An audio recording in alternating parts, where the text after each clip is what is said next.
All right, Ainsley, thank you very much. According to a shocking new report, 58 Americans have attempted to join ISIS in Syria since 2011. 58.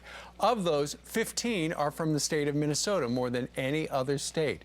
With more and more joining the jihad, what is being done to stop them from making it to the battlefield? Joining us right now, a Minnesota reporter who's been on this story for years, KMSP-TV's Tom Lyden. So, Tom, why is it so many people in Minnesota wind up going jihad?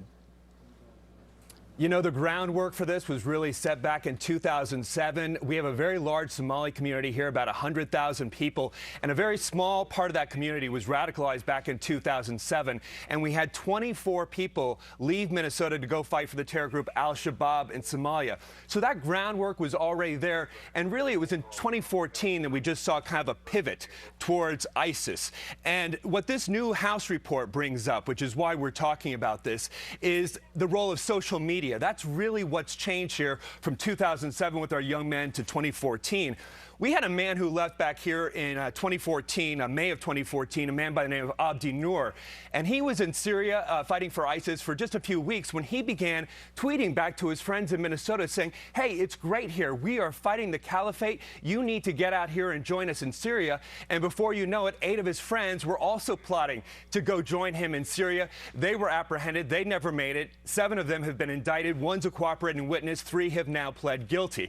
You know, I think what this new report misses, though, I mean, it captures the social media component, but I've been covering this from 2007.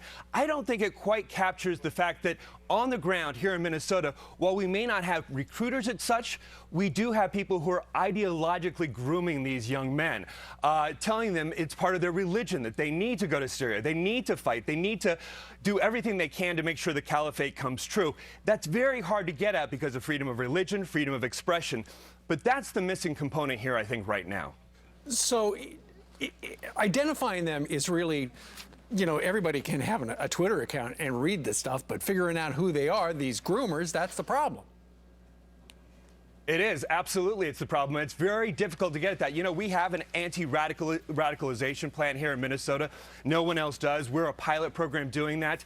We have about $2.5 million in the pipeline for Big Brothers, mentoring programs, jobs program. The expression here is the best way to fight radicalism is to give a young man a job and have him build a life. But that's in the very early process here, and there is talk about expanding that nationally, but we'll just have to see. It's really too early to tell if that's effective, and what you need to have is buy-in from the local Somali community, and quite frankly, there's an element of that community that's very suspicious that this could be a backdoor way to spy on the community. Absolutely. All right. Tom Lyden from out in Minnesota talking about how many have gone to join the jihad. Tom, thank you. You bet.